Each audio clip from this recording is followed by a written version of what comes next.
Hey guys, what's going on? I'm back with another video. Then this video is hopefully geared toward more towards a new person. The new people are just getting into Puzzle and Dragons, just pulled their first monster, and are trying to figure out, a couple more things about the game that they probably don't know about. And this one is geared specifically towards team building. So say you get a monster. What are you gonna do with that monster essentially? A lot of times when I first started playing, I actually didn't know what a good damage multiplier was, or what a good team was, or having just like a completely green team. Not like that. I could probably change that. But having a completely green team didn't make any sense to me. I was like, why would I do a completely green team, or something like Bastet? Like, why would I have a completely green team with Bastet? And I do like playing, and I'm gonna go through two different teams with you guys in order to give some people a greater understanding about how to just the basics, the super basics of team building. So let's say you have a leader like Bastet, okay? And one of the first things you should do is figure out what she's good at. Okay, so we see this attack increases with 5+ combos up to 5 times. Also, the semicolon, 2.5 attack when skills are used. Okay, so you can get times 25 if you're using a Bastet friend, and then 2.5 attached to that if you use a skill, times 2.5. But before that even happens, you need to figure out what kind of team are you going to build around this. And granted, a new player is probably just going to have base monsters. They're going to have their starter dragon, maybe one good card, and then a bunch of subs that you're probably not going to have for the rest of the game. But the first thing you should look at is figuring out if your monster is at the final form. So if we just really quickly go back to my monster box, and I have a couple of things that are probably not evolved yet that I can easily show you, like let's see, would be a good thing to show you guys. This guy is Awoken Odin, and normally he's not. I guess he's not like here yet. He has a form which is just like Odin, and then he goes to Awoken Odin, and then he has another evolution after that. But if you go to your evolution, you'll be able to see that he has an evolution. Let's see, where is he? Okay. So he can be evolved into something else, and that's essentially what you're trying to get, or the goal of where you're trying to get your monster. And so take into account my Bastet. She is completely evolved. These right here are your awakening skills. They're very useful, and we see the word combo in her leader skill, which means she's a combo lead. Basically, we're going to try to get as many combos as we can, which will hopefully increase up to 5 times. After that, we need to look at her awakenings. So the main ones that I want people to look for, especially new players, are these ones, these little spirit fingers. So it extends time to move orbs, because that's going to help a new player out a lot more than a veteran player would. And the other thing would be these, which is a 2-prong attack. And what this means is that every time we match 4 orbs, exactly 4 orbs, and in this case they have to be green orbs, the monster will launch an attack on 2 enemies, as well as increasing the attack. And so you can see my team is based around those things that we call 2-prongs, or TPAs, 2-prong attacks. So this is Osiris. He has 2 of them. He has 2 2-prongs and a time extend. If I go back, I go to Vishnu. He has 3 2-prongs and 2 time extends. Really good monster on a Bastet team. The second thing about Bastet is that, go back. Second thing about Bastet is that 2.5 attack when skill is used. So to reach her maximum potential, you're going to have to get, I think in Bast's case, 9 combos while using a skill, which seems a little difficult, but it's not too terrible. And before I go on, I want to get into a dungeon. And so as I get into this dungeon, we're going to figure out, how to play this game. And it doesn't really matter which one I use, but this is what you're going to see. And I'm okay with this. This is good. This is my friend's Bastet.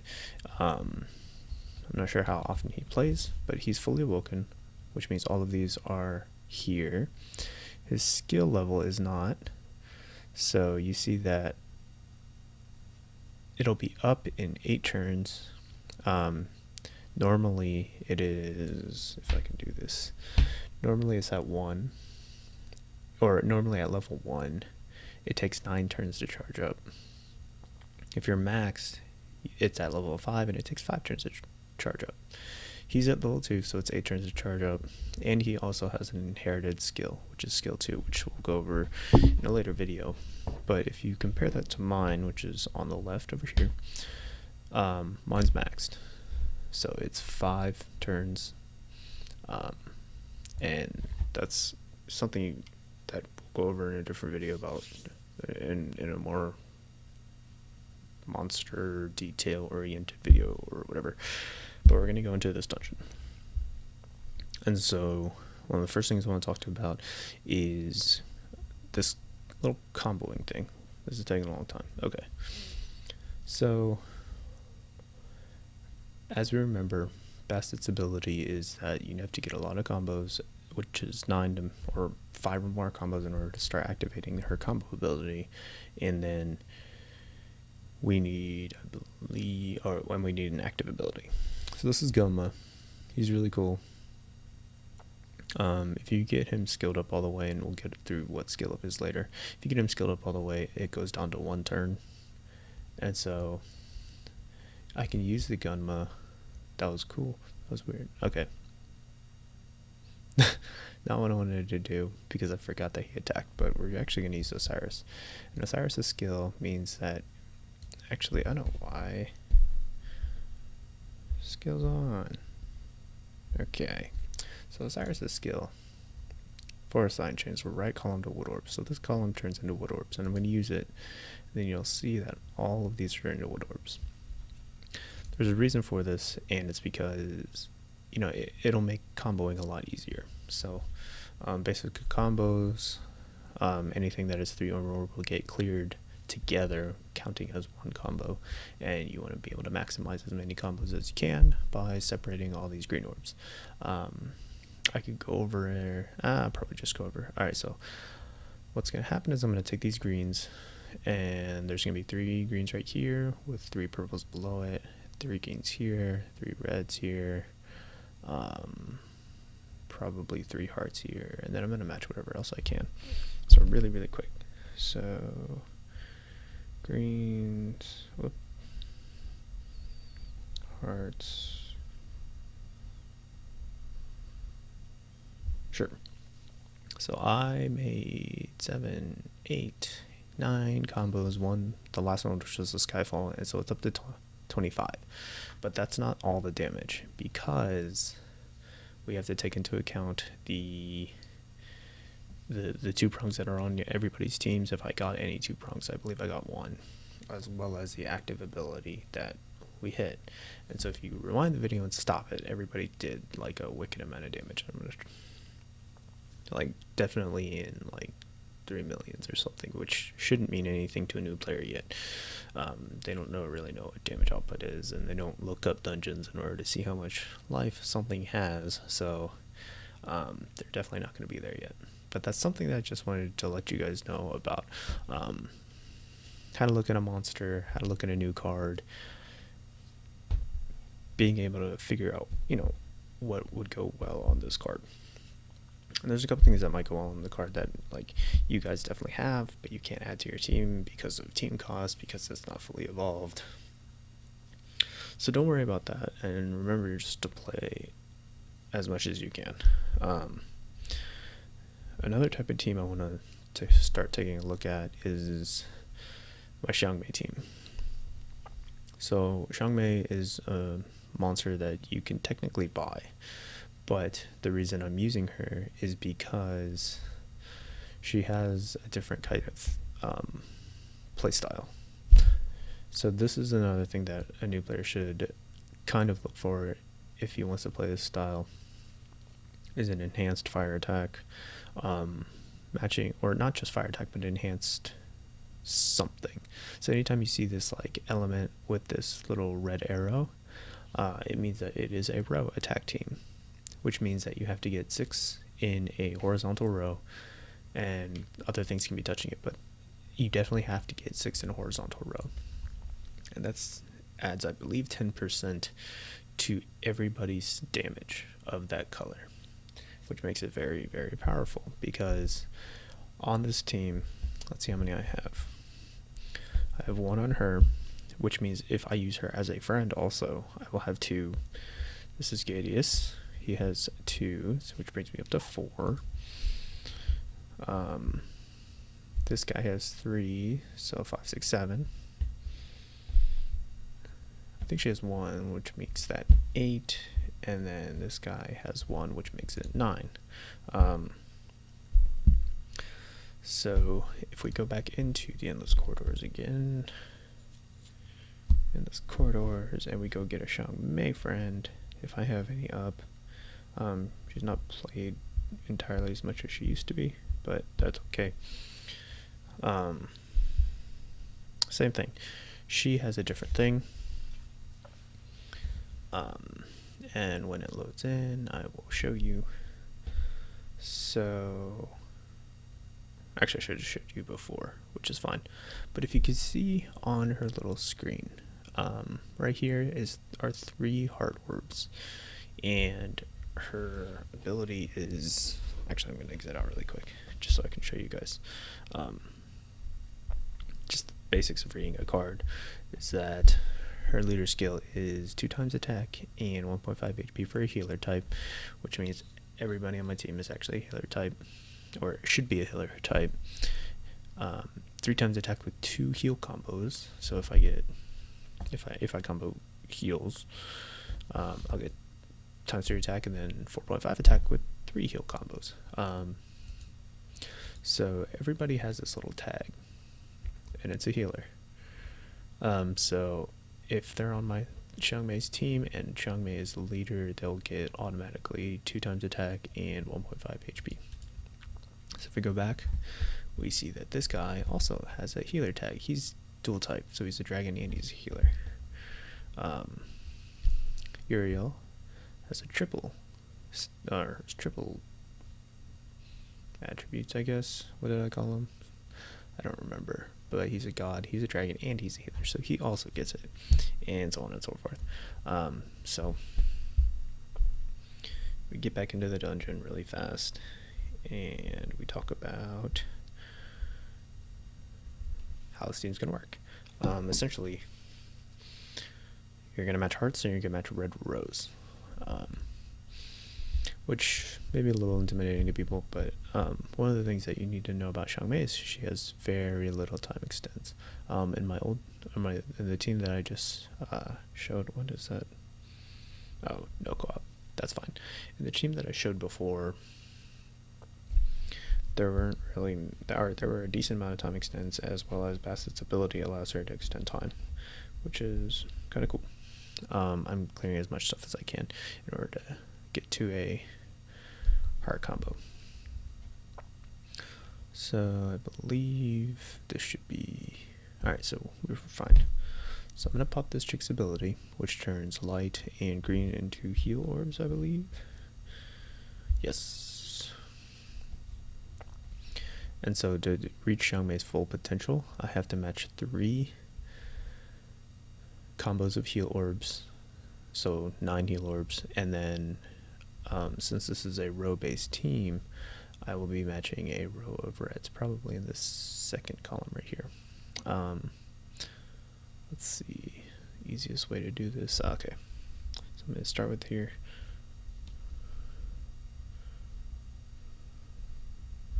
So as you see these 3 go away, these little 3 hearts go up. And so everybody's hitting for about 1 million to 1.5 million, which is a decent amount.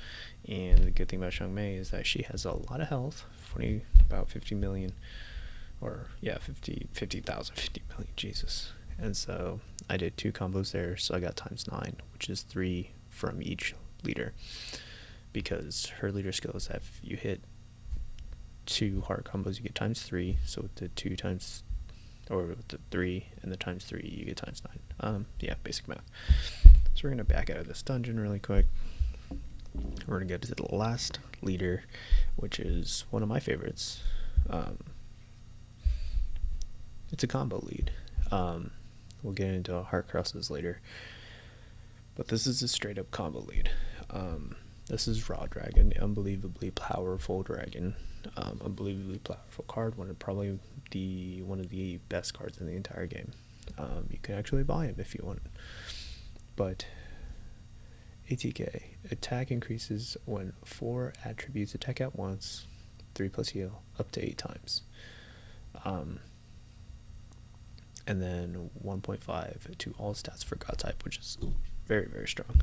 So ×8, and you can tell that if you had another Raw Dragon, that's his name, Raw Dragon, that he would be ×64. Plus, you would get whatever this is, 2.25 ×64, I believe. I could be wrong. But yeah. And then you can see these two prongs that I explained earlier, and a couple more time extents, which is really good. We'll get into awakenings later, but we're gonna go to a dungeon. Same dungeon. We're gonna go grab our friend, who is also a Raw Dragon, and we're going to essentially play. So when I look at this board right now, so you can see, just like on Xiangmei, there are the orbs that you need to clear. So red, blue, green, you can see them. And I can't clear green because I only have 2 greens. So this is Dark Kali. Her ability is to change the board into all the orbs, which is kind of cheap, but okay. And so now I can actually clear the board and get the combo if I'm good enough. And so I'm going to try it. Hopefully I don't fail, because that'll be really, really funny. And so I got all 3, or 5, or all 6, and you can see that ×64. And this is a combo lead. He had a little bit more thing, or a little other thing that said, or 1.5 tall stats. So this is the God symbol. You can see she has a God symbol, more God symbols right here. And if I went to the actual team page, I'd be able to show you that they're all gods, but you guys saw that last time. So that's just a really quick intro to Puzzle and Dragons. Quick intro to team building. We're going to get into a little more complicated team building, but for now, it's essentially, how do you read a card, how do you build a team based around a card, and all that fun stuff. So you guys can look at this bastard card, realize that it's going to be a 2-pronged team, it's going to be a combo team, and you need things with a low cooldown because your skills need to be used in order to receive, or in order to achieve her maximum damage output. With the Xiangmei, you need healers, you need things that can probably make heal orbs, and then you need to be able to combo fast enough and you need rows. And then with Raw Dragon, you have to also make sure you have all the colors, and then in order to activate his leader ability, because it is matching all 6 colors. And then maybe you want somebody like a Dark Kali, which changes changes the board to all the orbs, so you can activate that skill. So quick and rude team building. Hopefully this helps some of you guys out there with team building, don't be disappointed if you don't have the right monsters for it. We were all there once. It was all terrible. There are some very nice farmable monsters, say for a raw dragon, kind of, not really. But there are some for like Bastet. Bastet has some decently good farmable monsters that you can put on your team, just to hold the place until you get some better teammates. Not to mention you could just go off color, and that damage isn't only for green, it's for everybody as long as you can match those colors. So quick intro. I'll be back later with something else that describes another thing. Perhaps dungeons, maybe orb movement, maybe something else. But thanks for watching. I'll be back again soon. I hope this helps. I'm going to keep doing it because I like doing it. And I will see you guys next time. Thanks.